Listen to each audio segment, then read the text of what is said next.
दृष्टि के online platform में एक बार फिर से आपका स्वागत है। मैं हूं गीतांजलि। आज हम यहाँ पर भूगोल विषय के यूजीसी नेट के भूगोल विषय के पाठ्यक्रम की ही अंतर्गत अगली इकाई के प्रीवियस ईयर क्वेश्चन पर चर्चा करने वाले हैं। वह अगली इकाई कौन सी है, यानी वह यूनिट है यूनिट नंबर 4। यूनिट 4 का क्या नाम है? यूनिट 4 का नाम है पर्यावरण भूगोल।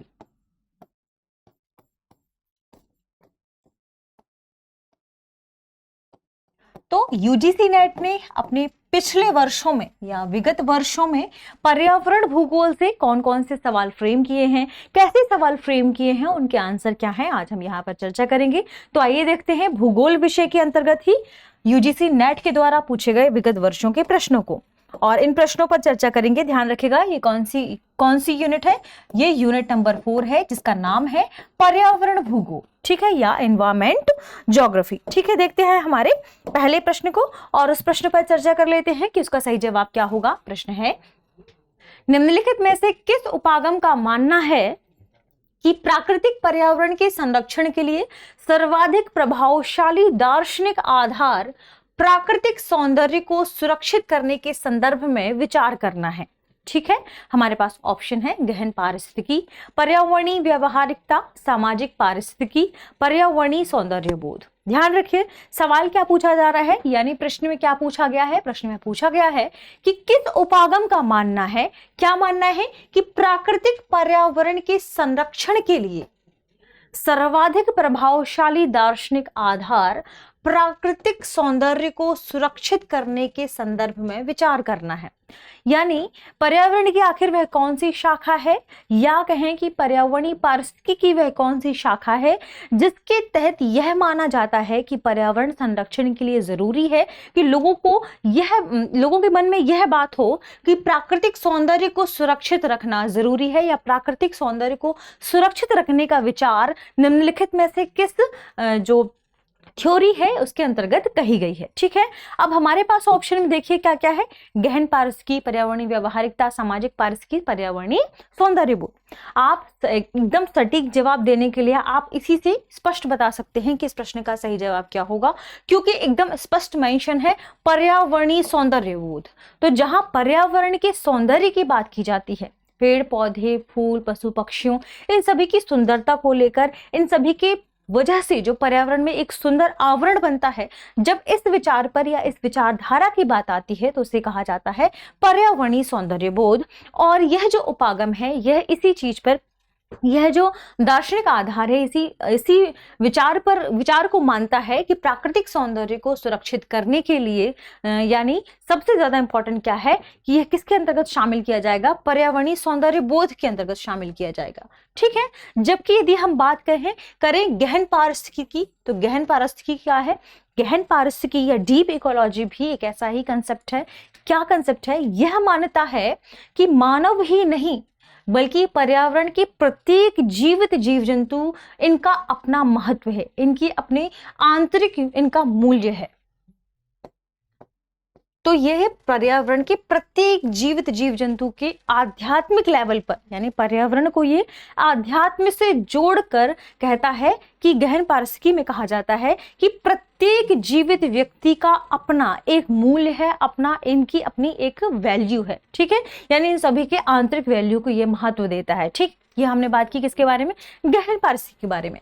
पर्यावरणीय व्यावहारिकता की बात करें तो ये पर्यावरण, उसके आसपास जो भी इन्वायरमेंट है उसमें कैसे कैसी भौतिक लेवल पर जीव जंतु निवास करते हैं, जैविक अजैविक घटकों के बीच में जो भी अंतर क्रियाएं होती हैं, अंतर संबंध होते हैं, इनके बारे में बताता है। और यदि हम बात करें सामाजिक पारिस्थितिकी के बारे में, तो सामाजिक पारिस्थितिकी दो शब्दों से मिलकर बना है, सामाजिक और पारिस्थितिकी। जब सामाजिक शब्द आता है, इसका मतलब मानव और उसके समाज की बात चल रही है, और पारिस्थितिकी यानी एक पर्यावरण या जीवित जीव जंतु, इनके द्वारा जो आसपास एक एनवायरनमेंट क्रिएट होता है, वह उसका पारिस्थितिकी तंत्र कहलाता है या पारिस्थितिकी कहलाता है। तो जब मानव के समाज और उस पारिस्थितिकी के बारे में चर्चा की जाए और इनकी अंतरक्रियाओं के बारे में बात किया जाए तो इसे सामाजिक पारिस्थितिकी कहा जाता है। ठीक है, अब हमें देखिए एकदम सटीक जवाब इसका क्या होगा, प्राकृतिक सौंदर्य यानी पर्यावरणीय सौंदर्य बोध। तो ऑप्शन डी इस प्रश्न का सही जवाब है। चलिए आगे बढ़ते हैं और देखते हैं हमारे अगले प्रश्न को। यह भी ध्यान रखिए कि यह जो प्रश्न फ्रेम किया गया था यूजीसी नेट परीक्षा मार्च 2023 में फ्रेम किया गया था। आइए देखते हैं अगले प्रश्न को और उस पर चर्चा कर लेते हैं। ठीक है, अगला प्रश्न है पार्थिव पारिस्थितिकी तंत्र के निम्नलिखित में से किसमें अधिकतम जैव भार होता है।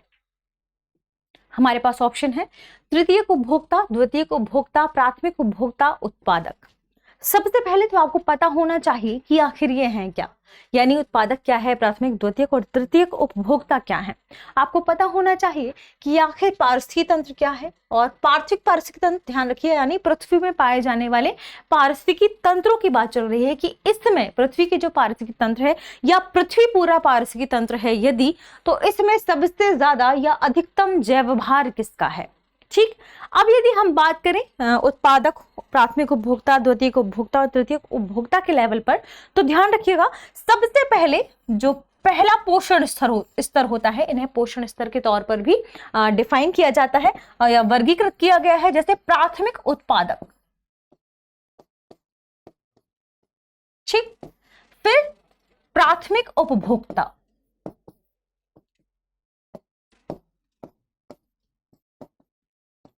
फिर है द्वितीयक उपभोक्ता,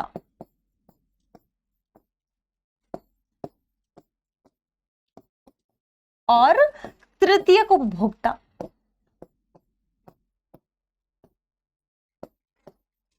अब यदि हम बात करें कि आखिर प्राथमिक उपभोक्ता के अंतर्गत क्या आता है, प्राथमिक उपभोक्ता के अंतर्गत शाकाहारी चीजें आती हैं, जैसे शाकाहार में क्या, वन। ठीक, और क्या हो सकता है इसके अंतर्गत, घास, जंतु प्लवक, माफ कीजिएगा पादप प्लवक। ठीक, तो ये किसके अंतर्गत आ गया, प्राथमिक उपभोक्ता के उत्पादक के अंतर्गत। अब बात करें प्राथमिक उपभोक्ता के बारे में, तो प्राथमिक उपभोक्ता में आते हैं टिड्डे। ठीक है, ध्यान रखिएगा। इसके बाद आते हैं क्या, जंतु प्लवक और गाय, क्योंकि गाय क्या खाती है, हम सभी को पता है कि वह उत्पादक को अपने भोजन के रूप में लेती है, हरे पेड़ पौधों को। ठीक है, फिर है द्वितीय उपभोक्ता।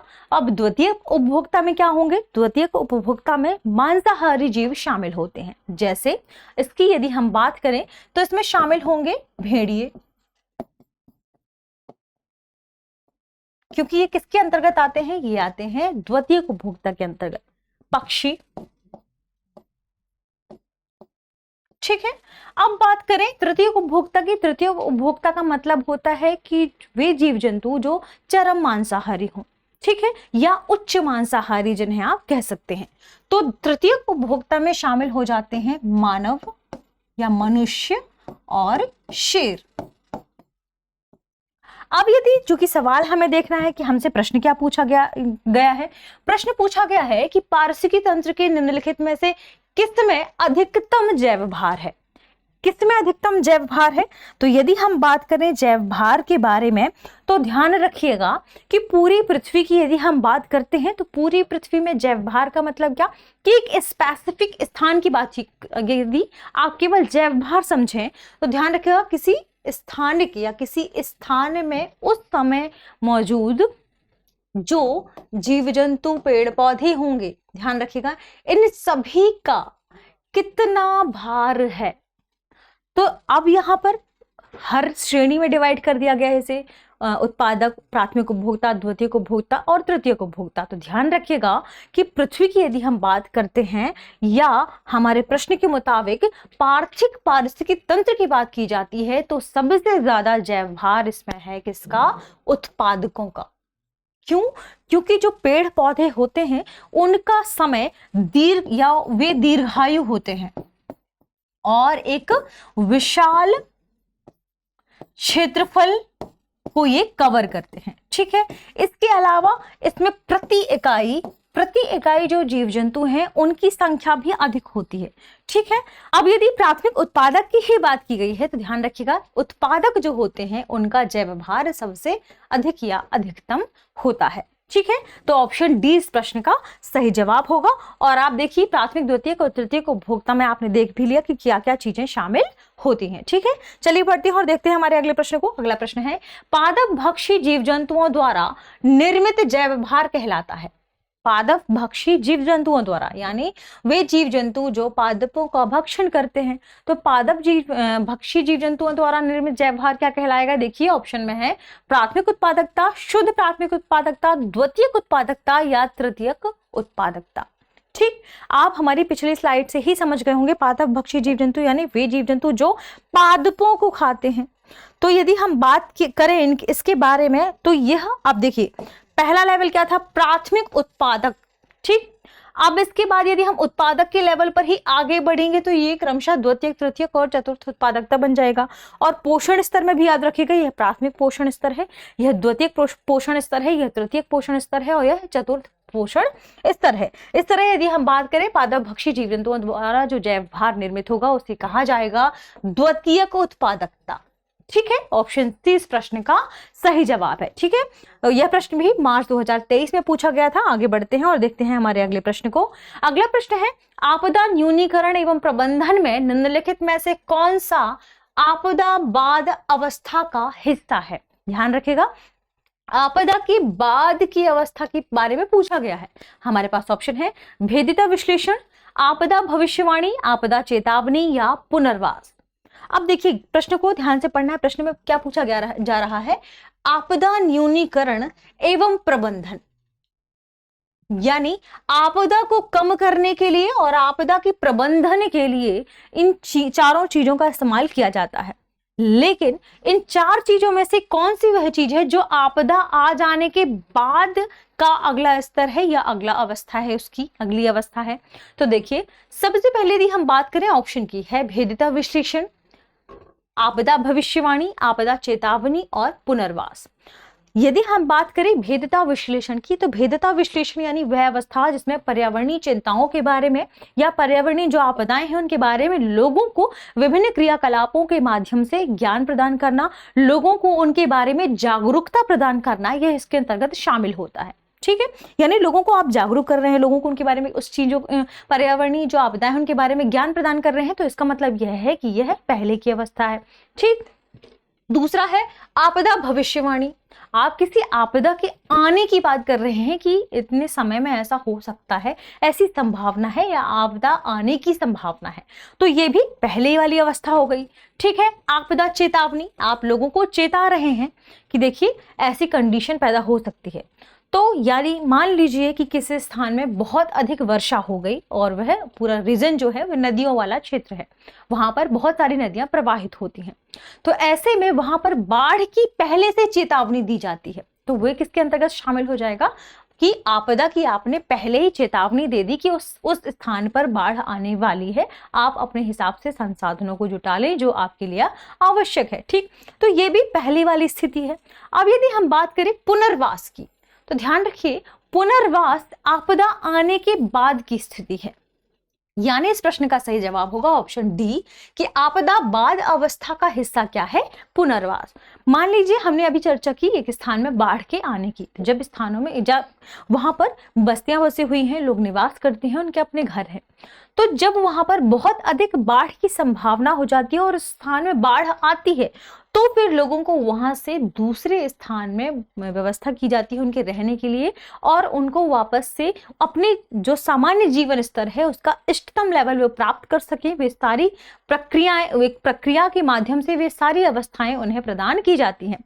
तो एक स्थान से जब दूसरे स्थान पर या आपदा के बाद की अवस्था में उसी स्थान पर जब वापस से सामान्य जीवन के संचालन के लिए जो लोग वहां रह रहे हैं उन्हें जब पूरी अवस्थाएं या पूरी व्यवस्था फिर से प्रोवाइड कराई जाती है, तो यह पूरी प्रक्रिया ही कहलाती है क्या? पुनर्वास। ठीक है, यानी पुनर्वास एक प्रक्रिया है जिसके माध्यम से जो लोग वहां निवास करते हैं आपदा के बाद उनके जीवन स्तर को सामान्य बनाने के लिए और वापस से आपदा की पूर्व वाली स्थिति में उनके जीवन को बहाल करने के लिए जो जो व्यवस्थाएं की जाती हैं वह उसे पुनर्वास के लेवल पर देखा जाता है या उसे ही पुनर्वास कहा जाता है। ठीक है, तो इस प्रश्न का सही जवाब क्या हो गया?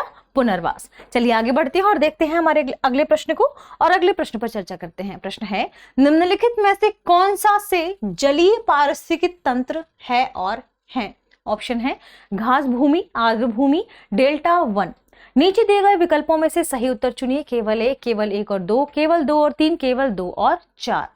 ध्यान रखिए सवाल क्या पूछा जा रहा है, यानी प्रश्न में क्या पूछा गया है। प्रश्न में पूछा गया है निम्नलिखित में से कौन सा से जलीय पारिस्थितिकी तंत्र का हिस्सा है। ध्यान रखिए पारिस्थितिकी तंत्र भी दो प्रकार के होते हैं मुख्यतः, जैसे प्राकृतिक पारिस्थितिकी तंत्र और मानव निर्मित पारिस्थितिकी तंत्र। और प्राकृतिक पारिस्थितिकी तंत्र की यदि हम बात करें, हम बात कर रहे हैं प्राकृतिक पारिस्थितिकी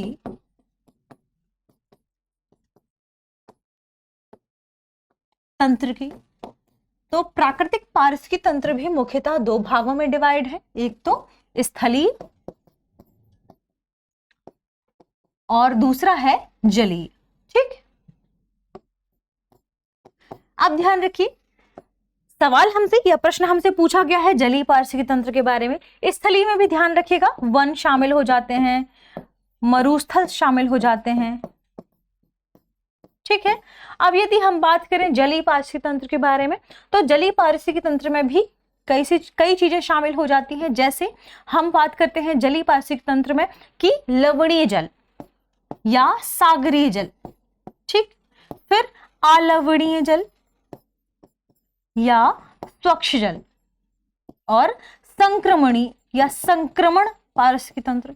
अब संक्रमण पारिस्थितिकी तंत्र में क्या क्या चीजें शामिल हो जाती हैं? इसमें शामिल होती हैं आर्द्र भूमियां, ठीक, इसमें शामिल होते हैं डेल्टा, और ये सभी किसके अंतर्गत आ जाते हैं? जल डमरू मध्य।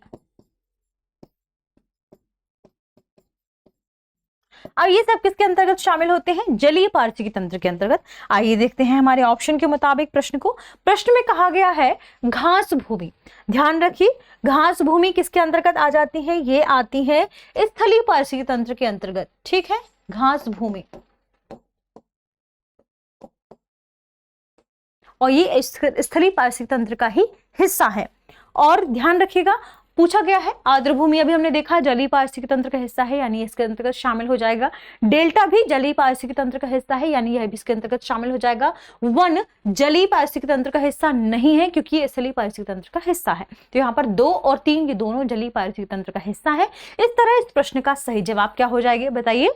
ऑप्शन सी, 2 और 3। ठीक है, इस तरह आप बता सकते हैं कि जलीय पारिस्थितिकी तंत्र में कौन कौन सी चीजें शामिल है हमारे प्रश्न के मुताबिक। आर्द्र भूमियां और डेल्टा, नदियों के मुहाने के आसपास जो डेल्टा बनता है उसे ही क्या कहा जाता है? डेल्टा।